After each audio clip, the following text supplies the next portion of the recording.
All right, here we go. Technology. Three, two. That's on the recording, by the way. Three, two, one, go. On today's PFF forecast, we've got a quick recap of the championship games. We've got unstable stat of the week, new year, new me, both make a return. Our deep dive is on our opponent adjusted quarterback ratings, and we've got some predictions. Not a Super Bowl prediction, but they're fun, trust me. Let's go.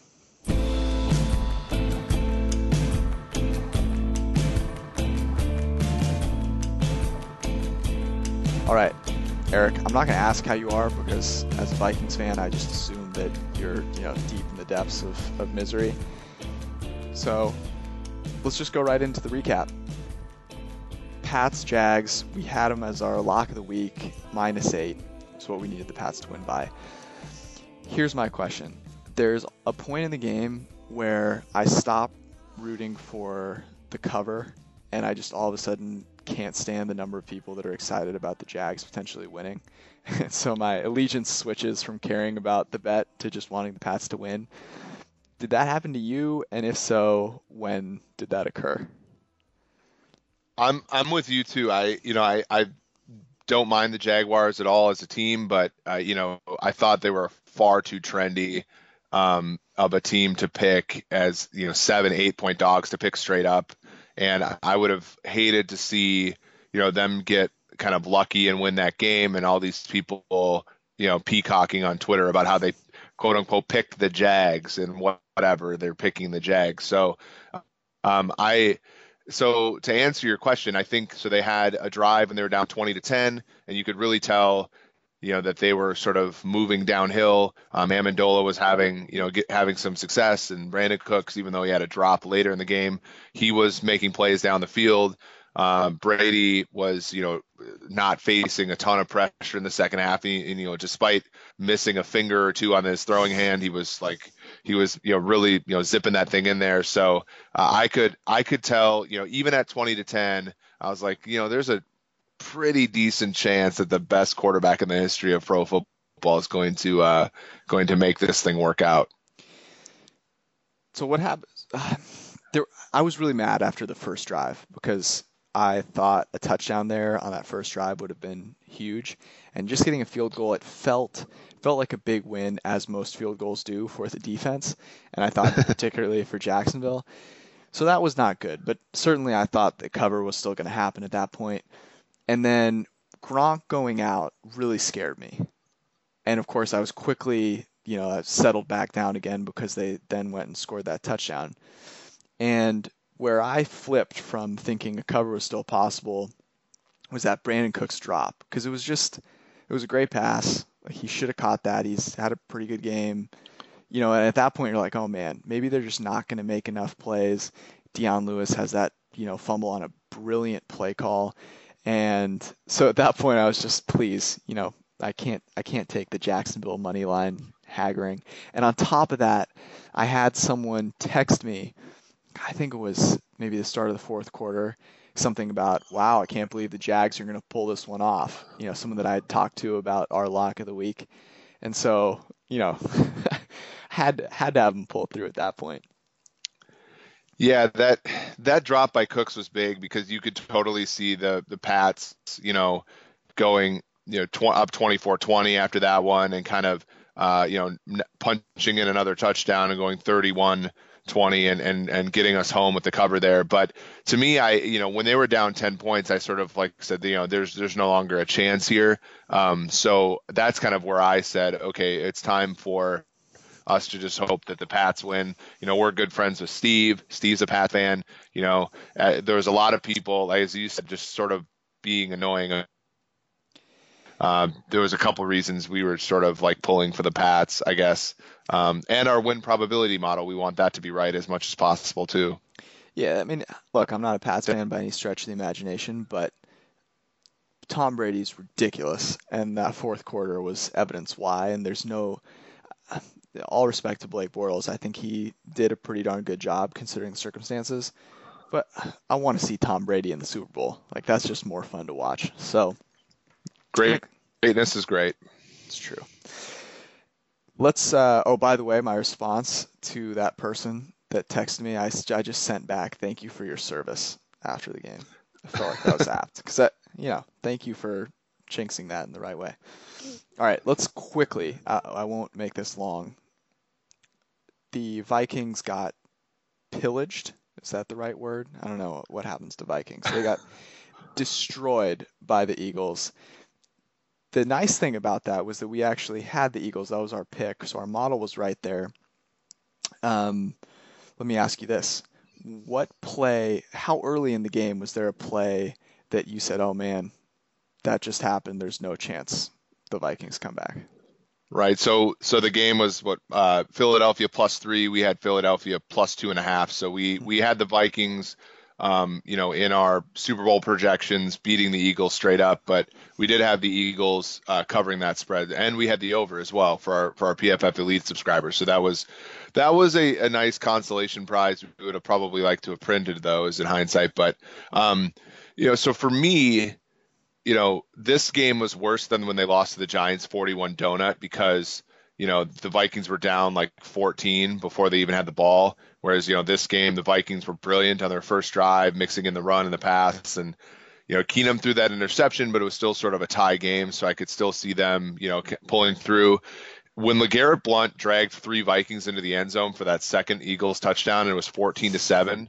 I texted a friend of mine who writes, who covers the Vikings quite well, and we've both been all season kind of the opposite of these Keeniacs. We've been like, Keenum's had a good season. We respect the heck out of him, but if they ever got behind against a good team, it's going to be rough for them. And and it kind of played out that way, and that the Vikings defense kind of fell apart, but Keenum, it just sort of, once the Vikings got behind by a score, they never felt close again. And so I sort of, I was very bearish on them, but it was the second touchdown, to be quite honest, where I sort of was like, this one's going to go pear-shaped pretty quickly.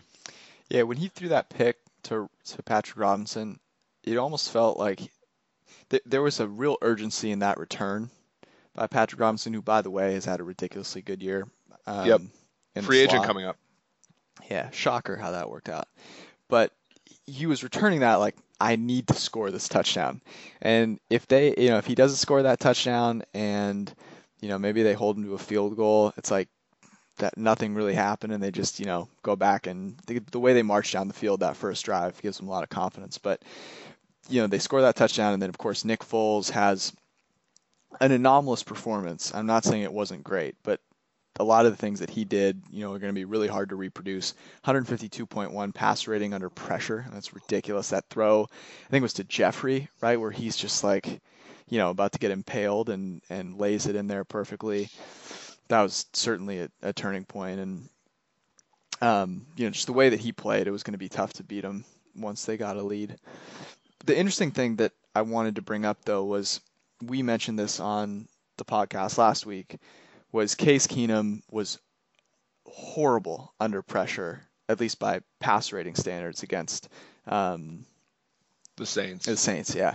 And, 5.1 pass rating. We talked about how that's really unstable. Don't expect 5.1 to happen again. And, of course, in this game, he certainly wasn't good under pressure. 11 for 22, 108 yards, touchdown and a pick, 60.4 pass rating. But what we did see is that, look, it's kind of hard to have a great performance under pressure when you're pressured a ton of times, because, eventually that stuff just kind of wears on you. And the Eagles are really terrifying up front. But it's also hard to produce a passer rating of 5, right? So Yes. you get 22 attempts under pressure. Those things tend to revert near the mean again. So yeah, 60.4 certainly not good, but not terrible like he was the week before. I mean, if you're a Vikings fan, I mean, the real question you have to ask is, what happened to that pass rush? And what, specifically on defense, what happened to Anthony Barr, Harrison Smith, and Trey Waynes, all players that had pretty good seasons, and they were all pretty pitiful against the Eagles. One last stat to talk about, to briefly talk about last week, and George and I have been harping on this, is running the football. The two teams that won on Championship Sunday, the average yards per carry for those two teams was 2.4 and 3.7, both below the league average. And, because the two teams that won had far above average quarterback play, and that's really what carries these teams. You just know how to brighten my day. I was having kind of a rough day, and that just made my day right there. So thank you. You're welcome. Appreciate it. All right, that was our recap. Let's roll right into, I think, a great segue here. Case Keenum was our unstable stat of the week last week, and our unstable stat of the week this week. We don't have a sponsor, unfortunately. Uranium dipped out, shockingly. But our unstable stat of the week is Nick Foles throwing deep. So it was amazing. He was really good. He was 4 for 5, 172 yards, 2 touchdowns, no interceptions, perfect passer rating. Should I go ahead and pencil him in for the same stat line next week? What do you think? I mean, if he does the same thing next week, he's MVP of the game, yeah? I don't know. I mean, you could see You're Tom plus Brady outdueling him still, but yeah, I think so. your plus 2 million Nick Foles Super Bowl MVP futures are Man. just gonna cash. No, I mean one of the things is obviously he can't do better than a perfect pass rating, but going back to sort of how he's performed previously, he prior to that game this season, he was 2 for 15 for 52 yards, throwing the ball over 20 yards downfield with an interception and a passer rating of 13.8. So the 158.3 is obviously, he was fantastic. The throw to Torrey Smith was really good. Even without anybody covering Alshon Jeffrey, as you said, he avoided pressure and made a brilliant throw on that play too. But passer rating when throwing the ball deep is simply not a stable statistic. Correlation coefficients, you look at for season to season, throwing the ball deep, it's about a fourth that of passer rating in general. If you look at yards per attempt, it's about half the correlation coefficient versus throwing the ball in general. And so that's another statistic, much like under pressure, where it's going to explain what happened in the game that you just watched, but it's probably not going to predict with any certainty what's going to happen in the game that you're going to watch. Yeah, five throws. Just it's not a great sample size to go off of. That's what we talk about. As you mentioned, pass rating under pressure being a tough thing to project week to week based on what just happened. And it's not saying that he can't do that again, but if I'm trying to make a prediction, if I want to be right more times than not when I sit in my Super Bowl party and lecture people about my picks, you're going to want to choose something that's slightly more stable than 5 attempts in the past game. Yep, and the thing about football that makes it difficult to predict is 5 plays in a football game can absolutely change the game. And yet it does not overcome the statistical realities of life, which is that 5 is a small number.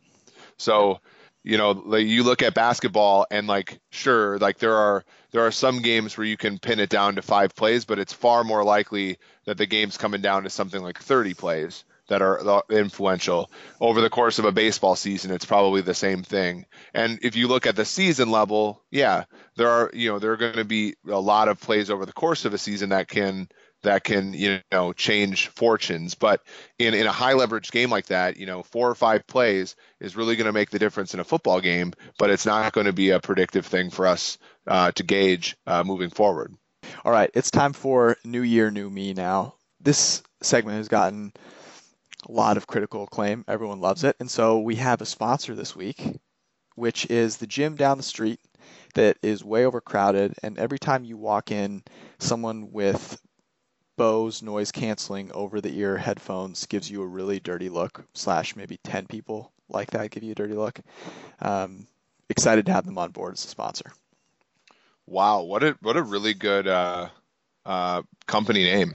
A lot of research. Yeah, I mean, hey, I can relate. It's day 3 of our semester here at my school, and when I walked in, normally it's like Russell Wilson crowded in there, but right now it's Matthew Stafford crowded in there. So, I can understand.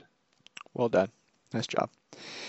Anyways, let's get into this New Year, New Me. So this is your first time listening. What we try and do is pick something that's semi-controversial or at least mathematically controversial that has happened, either through the course of the year or just recently, and look at it, from a mathematical standpoint and kind of think about how maybe it would be better served, being treated differently.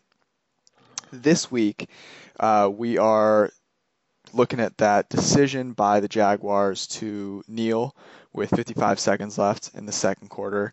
And I should preface this by saying, look, what Doug Marrone did with that offense and that team in general was fantastic. And I actually think we mentioned this, I know we mentioned in the write-up last week, how much we liked what Doug Marrone has done from a kind of going for on fourth down standpoint has been really great. So in no way are we discrediting the job that he has done, but I think this is a great thing to look at just from a mathematical standpoint and from a kind of game theory standpoint. So they had two timeouts. Patriots had just scored. It's 14-10. New England has one timeout left. I saw this happening, and personally, as someone that was rooting for the Patriots to cover, I was relieved. I was like, oh, thank God. Like, Blake Bortles is 13 for 15 at this point. Let's go into halftime. Thank God. Kneel it down. Romo and Nance seemed a little surprised as well. What did you think when you saw that happening?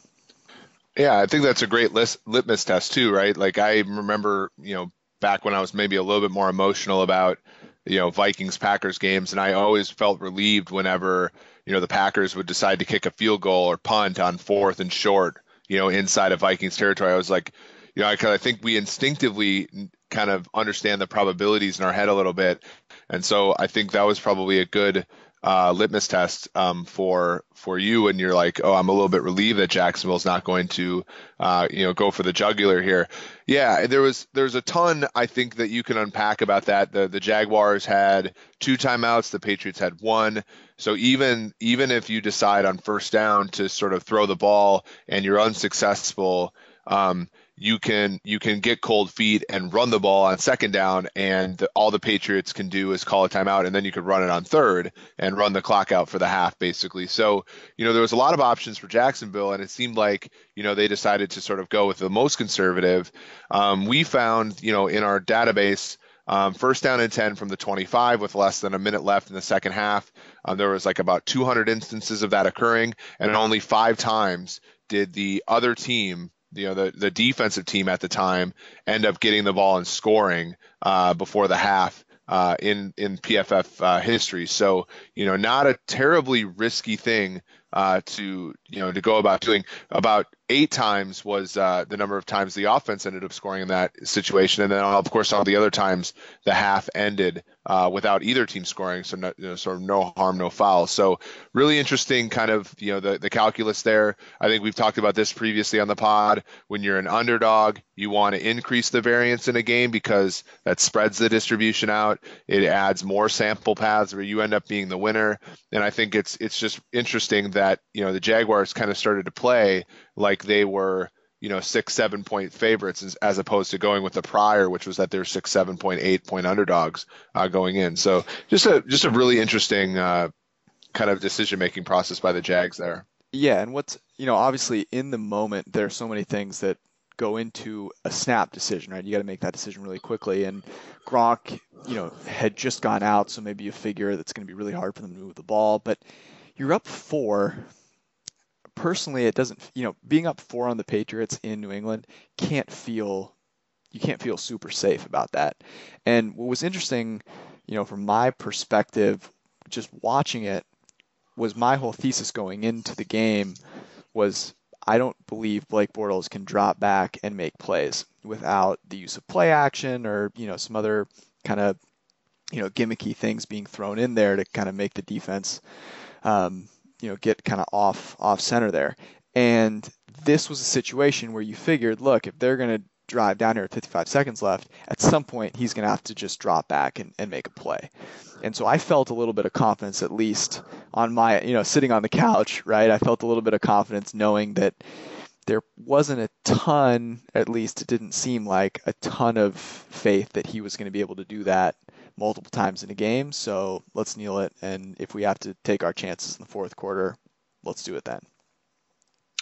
Yeah, interestingly though, right? Because the last 2 weeks, the Jaguars had held teams. They had Pittsburgh at 14 points in the at the end of halftime, and then they had Pats at 10, 2 of the best quarterbacks in the history of the league. And I think a lot of the points against the Jags in the second half of the Pittsburgh game were somewhat in garbage time, but they certainly bent there, and then they sort of broke against the Pats. So I don't know. I think prior distributions, probably should have maybe gone into the consideration more. Tom Brady being a Hall of Famer, those kinds of things. But nonetheless, the Jaguars, started the season one of the bottom teams in our ELO system. Even got up to something like 10, and even being 10, making it to the AFC Championship game over teams like Pittsburgh, Kansas City. A very good accomplishment. So hopefully, they can get over the hump next year. Yeah.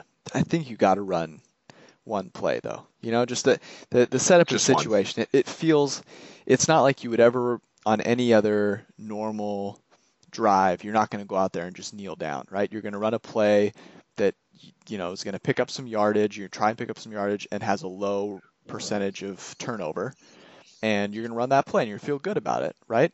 And I think this was basically because of the setup with timeouts and whatnot, essentially that same situation. So there's no reason not to do it. Quarterback's on fire. We'll see what happens next year. I think Doug Marrone was aggressive to the point where I would be surprised, if this wasn't something that he looked at in the offseason and maybe tackles differently next year. Yep. All right, let's move on to the big picture discussion this week. This one's exciting. It is opponent-adjusted quarterback grades. I think the best way to lead in with this one is we didn't make opponent-adjusted running back grades, opponent-adjusted linebacker grades, opponent-adjusted, left tackle grades. For some unknown reason, we started with opponent-adjusted quarterback grades. So, why?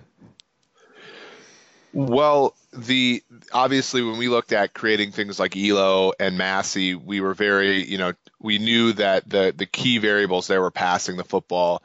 And, when we were starting to think about, okay, how could this model break down? It was clear to us that it was like, well, if it was the Andrew Luck, being injured on Thanksgiving night against Pittsburgh, the Colts go from being maybe a field goal underdog, maybe even pick 'em against Pittsburgh to being like 8-9 point underdogs to Scott Tolzien, right? Mm-hmm. The ELO rating for the Indianapolis Colts is not going to change based upon Luck being injured during the week, but of course, like we're going to handicap the game differently because of Tolzien, and so we had to make a metric that at least took into consideration who was playing quarterback. For that particular team that game, and then what is the history of this player's grades. And so obviously each week we go through and we make sure that we properly predict who's going to be the quarterback for a team that game. Sometimes we have to do some sort of like weighted average of who we think is going to start. We did that a couple times with the Bills, and so that's what we start with that. And then if that for whichever quarterback is starting, we basically take their grades from the last season and a half and adjust them for the opponents they've played using our Massey rankings. And in this case, they're just Massey rankings for pass coverage from opposing teams. And then we sort of aggregate them, and that's our opponent adjusted quarterback metric. Yeah, and what's really cool, obviously, you mentioned the need for being able to kind of sub out that quarterback, and the game that I'm reminded of is Aaron Rodgers breaking his collarbone, if for no other reason than we had the Packers in that game, I believe, against your Vikings, and the next week that line with Hundley in there, it shifted like 12 points, something ridiculous. I think it was definitely double digits when they were playing the Saints, and it's just you need to have something that you can plug in there. And if you think about just plugging in a quarterback's raw grade, all of a sudden you hear these people are like, well, this quarterback should be graded lower than this quarterback because of the schedule they've faced. It's like, well, I'm not sure. Maybe you're right, maybe not. And this is kind of our way of pinpointing where they should be relative to who they've played. Gives us just a little bit more accurate sense of how good that quarterback is. So when we do make that substitution in or out, of our model, we feel really good that it's as accurate as can possibly be. Yep, and what's really nice is, of course, like, you when you add variables to a model, you have to make sure that they add predictive power, or else, they're just adding noise, right? Because, you know, when a when a quarterback, has the game of his life, like Nick Foles does against the Vikings, that's going to increase his opponent adjusted quarterback grade, right? Because he played the best defense in the league and he played the game of his life, right? So that's going to jack up that number pretty substantially, especially because he has a low sample of games started over the last 2 years. So that's going to increase that. And if we have a model that is sensitive to that variable, but that variable isn't predictive, then we're going to be led astray. And so we have to make sure that there's some predictability there. And what we have found is that, simply by using PFF ELO for both teams and the PFF quarterback grade adjusted for opponent, you can get somewhere between 3/4 and 4/5 of the variance in the Vegas spread explained. And obviously, that's not quite what we settle for. We obviously use more variables, and we use a deep learning model as opposed to a linear regression. But basically, like a lot of the Vegas spread, a lot of the strength between the two teams can be derived from simply looking at the strength of the two teams and the strength of the quarterback that is playing that particular game for both teams, which is, I think, pretty fascinating and a solid start in terms of handicapping games. Yeah, I don't know. I pushed really hard for starting with middle linebacker, but Yeah, what? I mean, one thing that's interesting, and we have actually put this in our model. So like there are things that are statistically significant. We have put how well the field goal kickers have kicked, because the whether or not a team covers or not often comes down to a point or two, or maybe even a half a point. And so obviously that variable is nowhere near as predictive as PFF ELO or quarterback grades. It does add a little bit of predictability to the model. So, we might joke about some positions, but they're all important, but their level of importance is up for debate. You're that was a great topic for later on, so I'm not going to say anything about the field goal stuff. But I think that is awesome, and it'll be on a podcast soon.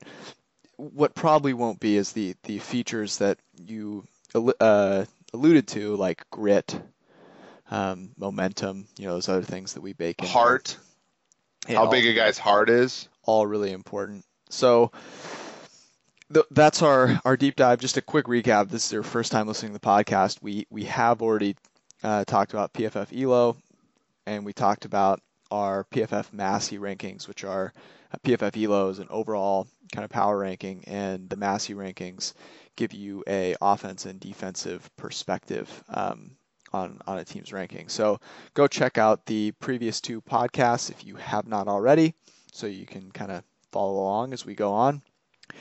All right, it is time for the prediction segment of the podcast. Before we get there, Eric, you have a couple things to say. Yeah, first off, thank you to all the positive feedback we've gotten for the PFF QB annual. A lot of great work went into that. It's available through PFF Edge. We're going to continue the off season with draft coverage, and we're currently some of us are currently in mobile for the Senior Bowl, and moving on through the off season, we'll have people at the combine, including, I think, PFF underscore George. Yeah, I will be there. I will not be live tweeting the event, so don't follow me in the hopes of that. But speaking of like, Twitter and draft and all this stuff, I have an idea. And before we get into the segment, I want to see what you think, because I think it has legs.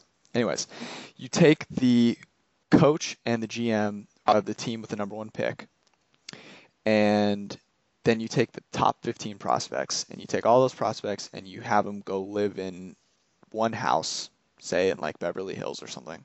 And the coach and the GM get to take these different prospects on workouts. They get to take them to the zoo. They can go parasailing, really get to know them very well.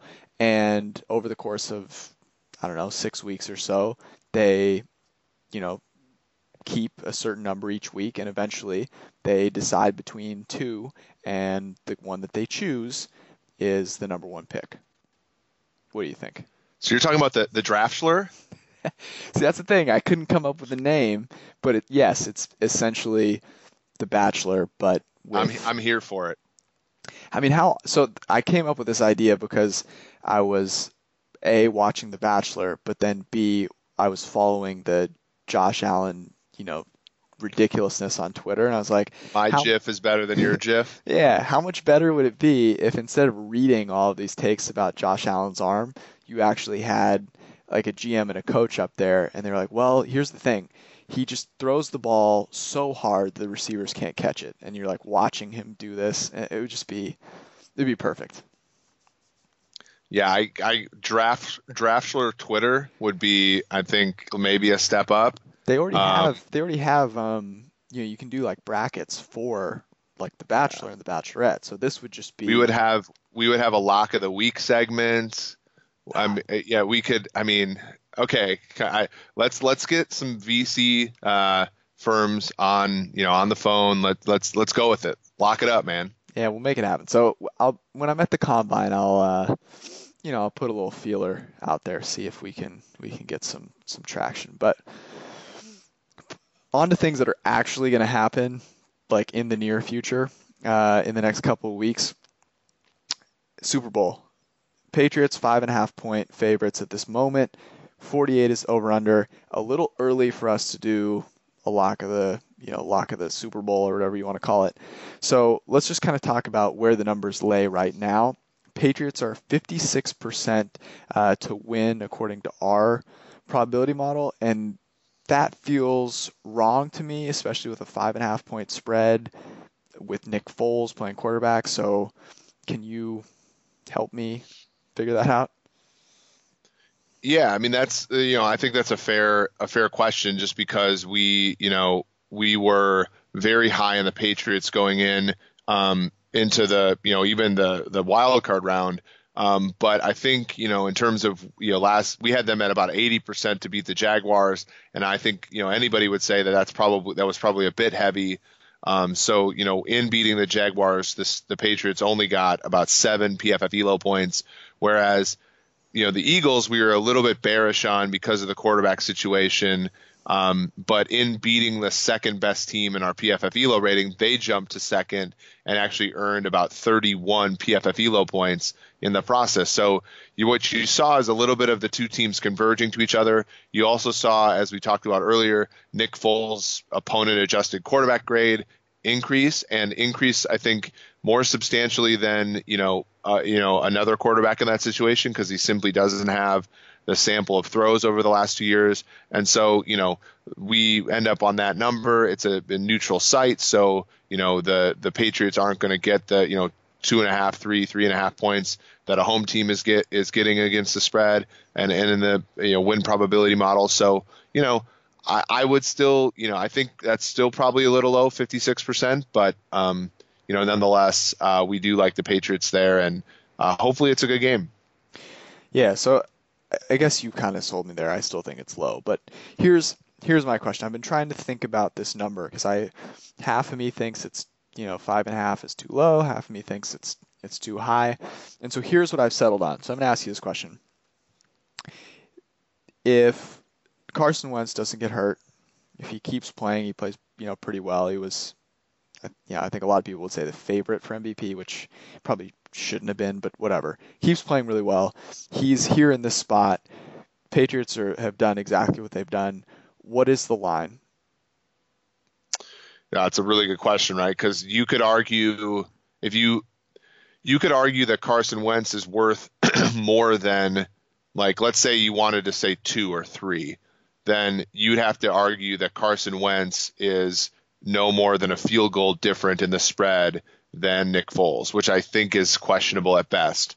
But then if that's true, then you're getting down more towards the pick 'em, and I think our prior distribution would lead us to say, okay, if you get a Patriots Eagles Super Bowl, is it really going to be a pick 'em? And then that leads you more to say, okay, well then maybe the Patriots should be favored in this particular game by more than 5.5, maybe out to like, 7.5. So I think it's a really interesting question. I would say if you assume that the market is correct at about 5.5, then I would say anywhere from a point to 2 points, would be what the New England Patriots are favored by. But you could also make the argument that, the Eagles are a lot better than the Patriots in a lot of different spots, just not the most important one.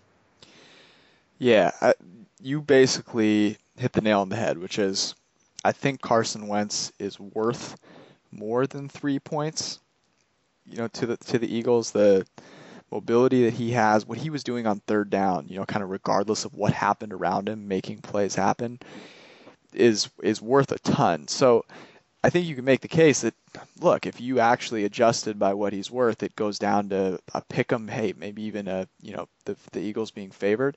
But if that happens, right, if the line comes out as a pick, people are running, to the bank. They're taking out loans to put money on the Patriots, right?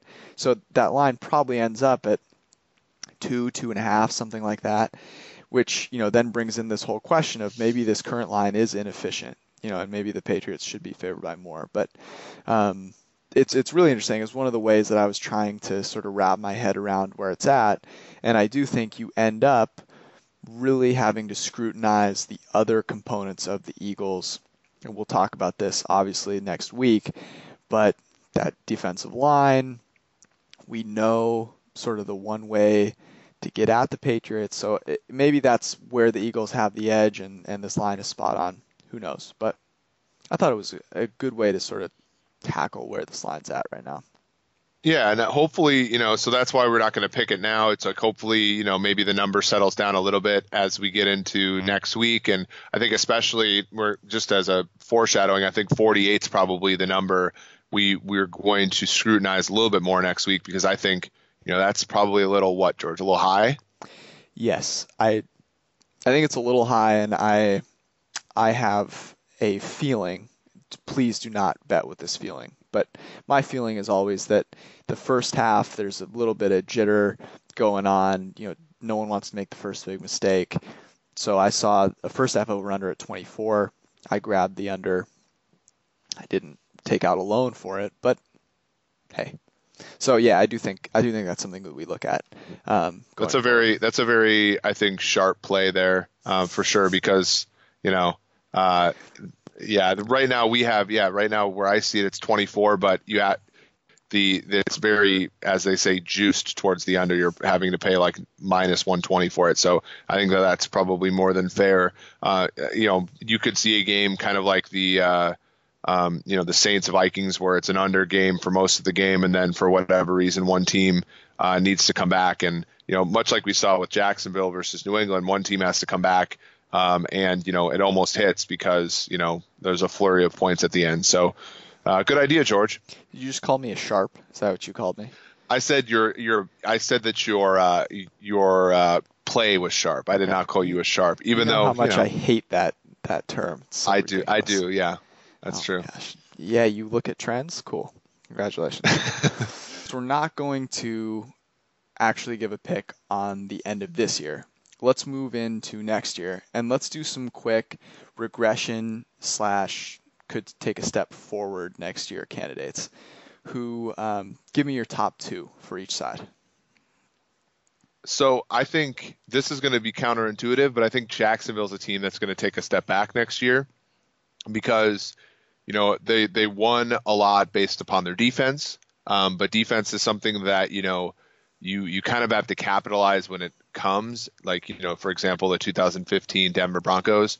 And then, it's just difficult. You get cluster injuries on defense. You get, better opponents on your schedule. And that coupled with the fact that they're either going to have a new quarterback next year or Blake Bortles, who is likely to regress back a little bit towards his sort of career norm. So I kind of like Jacksonville as kind of a regression candidate. I like Falcons as a team. We talk about them, I think, every week, but I like the Atlanta Falcons as a team that is going to, come up and play better than their 10-6 record, in 2017 would suggest. So I like both of those. Atlanta, graded super well in our system. I think some of those processes that are in place are going to yield results in year two of Sarkisian. Yes, you know, very, very much on the Atlanta bandwagon. A couple others that I would add in, not quite as strong. I like both of those, but Carolina, they won a lot of close games. Cam Newton wasn't that great of a passer. They don't have a ton of weapons offensively, certainly at the wide receiver position. Minnesota, also an interesting one, just because we don't know what's going on with their quarterback. Those receivers played so ridiculously well. I mean, I love both of them, but hard to imagine they have as great a year as they did this year. And again, defensively, it's hard to just maintain that. And then as far as taking a step forward, I'd actually look to a team like the Cowboys, who we were right, and a lot of people were right in saying they would regress this year. And so I think it makes sense to say, okay, now maybe they'll kind of, Dak has kind of settled in. You know, Zeke isn't going to, well, maybe he will, but at least it doesn't look like he'll get suspended this upcoming year. And defensively, I think their cornerback started to play real well at the end of the year. To be seen what happens with DeMarcus Lawrence. He was great this year. He's a free agent. So I think there is certainly a lot of different ways that Dallas can improve. So those are my 2 to 3. The Carolina one I really like because we saw Carolina as a 6-10 team in 2016, losing a bunch, like literally half their games were decided by 3 points that year. Obviously, we saw them kind of reverting back. I don't know if we, said 11-5, but if you look at they have 11 wins, 4 of them this past season by exactly 3 points, many others within a score. So yeah, those kind of things, close games, they sort of revert back, and so I like that Carolina pick quite a bit. And my sneaky underdog that no one's going to make this pick is the Cleveland Browns. I like them winning more games than they did last year. Oh, that's bold. Ballsy. Yeah, I'm just trying to get ahead of literally every single person that writes one of these columns or talks about this on their podcast is going to talk about the Browns. So just had to be the first one there. But okay, so here's the thing. I don't really actually care that much about the regression and the step forward. What I want to do is go ahead and predict next year's Super Bowl. How Ricky Bobby of you. So, well, I have a particular vested interest here, but I'll see what you think first. So give me the Super Bowl matchup and what the spread is in that game, and then also who wins. So I think I actually put this in the show notes before sort of realizing where the Super Bowl is, but I actually like Atlanta to represent the NFC and to be the actual first team to be a home team in the Super Bowl. And then on the AFC side, I like the Chargers, actually. I think the Chargers are another example of a team where they graded a lot better than their 9-7 record would indicate. And so we might be a year late or actually just simply right, unlike everybody else, to pick the Chargers to be like this juggernaut this year. But I do think that at some point you're going to see some of the fruits of that defense slash, a quarterback that's, got a little bit of juice left, sort of make a run in one of Phillip Rivers' probably his last seasons. And I would say I would put the Falcons at maybe somewhere around -3 in that game. And then who wins? Let's be there. Let's be Quinning. Let's have Dan Quinn be hosting the Lombardi Trophy. Let's give the Falcons fans what they deserved, 2 years ago. They win or last year. Okay, that's great. I'm very happy about that pick. Do they win on a touchdown or a field goal though? Yeah, they win that game, 18-14. And it's really like in like a Chargers. Like the Chargers are gonna they're gonna go for it a few times in the red zone and just not convert. And they'll have like 450 yards, but 14 points in like a very Chargerian way. And then I think the Falcons just score 6 field goals. So you need multiple dry fits for that. Okay. Oh my gosh. Yeah. That's great. That's fine. But I've got this is the Super Bowl of the century right here. Okay. By the way, your pick is impossible because no one's ever been a home team for the Super Bowl, right? So trends would say you're wrong. Important to note. Probability 0. Yeah, probably 0. My uh, matchup actually has a really high probability because Jimmy G has not lost a game as the starting quarterback for the San Francisco 49ers. That will pretty much continue next year. They're going to go 13-3. They're going to be great. They're going to draft some good defensive back help. They're going to sign a couple of guys. Their front four is all of a sudden going to blossom into what we expect it to be. They're going to roll into the Super Bowl. And if the Niners make the Super Bowl, they have to play the Patriots, obviously. The Patriots are going to kind of feel like they're going to fall off at points, but Tom is always going to will them back, into that driver's seat. They're going to have a really tough game against Pittsburgh, who also decides to not overlook teams next year in an amazing AFC Championship game. So because the Patriots stumble in a little bit, it actually ends up being a pick because the public loves the Niners. It's a dream Super Bowl. I'm already excited. I don't know if you can tell. The temperature is rising here in the room that I'm in. And, of course, the Niners win. Jimmy Garoppolo leads an incredible fourth quarter drive, does not leave Tom Brady any time, and throws the winning touchdown. It's amazing. There's so many like historical parallels there. For one, does Jimmy G like go up to, one of his guards and say, "Hey, please get that monkey off my back"? Or does obviously the whole, Aaron Rodgers besting an old and crumbling Brett Favre in 2010 on his way to winning his only Super Bowl of his career, sending Favre away that way, that seems aggressive. That would be, okay, I think what will more likely to happen, but I think, Nance and Romo, can you imagine how excited Romo would be for that game? I can't. And here's the thing. I love Jim Nance is awesome. And so what's so great about Jim Nance is that he gives you the importance of a game. He and Al and Chris, they have that big game voice, right? And Chris. I said and Chris. Did I cut out? I just emphasized. Yes. Thank you, Eric. But what I'm saying is he never seems to get too riled up, right? But if this were the matchup, man, he would have to, sometimes he cracks that smile and you can get that hint of energy that he's got and it's a big moment. So I anticipate a lot of those from Jim and Tony in this one. I don't know why you're saying this is less likely to happen because you're rooting for it. And if it does, we're going to Atlanta. So they're going to go full dodgeball, Jason Bateman, they're going to go full dodgeball guys on that one. And it's going to be magical. I'll be there for it. So that is your crystal ball. I guess we'll call it our crystal ball segment. I have no idea, but that's what we've got for this week.